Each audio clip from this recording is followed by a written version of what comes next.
Samantha Sinha studied engineering at the University of Miami, but is now back in Oxford living with his parents to save money to pay back his student loans. It shapes every decision you make, you know, what you do, what you don't do, what you spend money on, what you don't.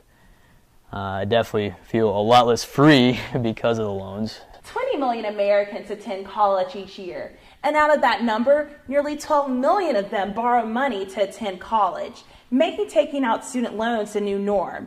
But the National Urban League worries that minority students in particular may not know what they're signing up for. The organization is urging universities to require mandatory financial literacy classes for minority students. 25% of students that attend the University of Mississippi receive some sort of financial aid, including student loans.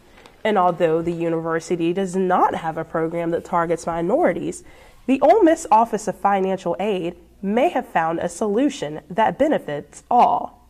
This fall, freshmen in EDHE classes will learn about money management as part of the university's goal to prepare students for the postgraduate world. We really want people to be wise coming out of school and knowing how they can manage a budget, what can they afford, and make some good, smart decisions. We're finding a lot of people are coming to college from high school and they don't have some of that background. At Lafayette High School in Oxford, the UM organization MoneyThink is already working to give high schoolers a head start on financial responsibility by teaching them about the basics. Understand what loans are, how to apply to college, how to get student loans, how to manage your money, budget, all these kind of things that college students typically fall into a pitfall for. We're trying to raise awareness for that so that when they come to college they're prepared, they're independent, and they're able to be successful. I'm not going to have my parents to college. Well, I mean, I will have them, but I mean, I want to be on my own, and so I'm going to eventually have to clip that plug or whatever, and so I feel like they've prepared me to be able to make my own decision. Students like Demetrius feel ready, but Samantha wishes his university had made him aware of what he would face in the future. Come to that first payment, that's when you really realize, oh crap, like this is how much it is and how much I'm actually gonna have to pay off per month. And Samantha isn't alone. Mississippians acquire an average of up to $25,000 in student loans, and 14% of those will default and be unable to pay them back. Reporting for Newswatch, I'm Bracey Harris. March 25th, members of the Ole Miss Student Judicial Council sat in these chairs and made a monumental decision that will have an impact on a long-standing Ole Miss tradition.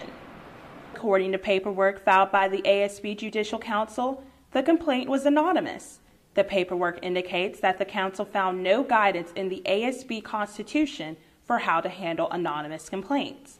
The Constitution itself states complaints can only be made by current and active students. The question now, if the complaint was anonymous, how was student status verified? Former ASB Attorney General Matt Keefer says the current Attorney General, Rob Pillow, is investigating the procedures followed by the committee. He also says, quote, "This just leaves a bad taste in the mouth of everyone. This is not what ASB is about. This is not a student voice for a student vision. This 11th hour judicial opinion is an agenda-based project by a select group of individuals in judicial and within the administration. This should not stand," end quote. Ole Miss Dean of Students Sparky Reardon says, what happens next is up to the students. Change the Constitution. So my advice to students is, if they agree or disagree with this and they're not satisfied with the way that student government operates, is for them to get involved in student government, determine what changes need to be made, and make those changes. It's up to students to decide if the March 25th decision removing the name Colonel Rebel is final. Reporting for Newswatch, I'm Bracey Harris.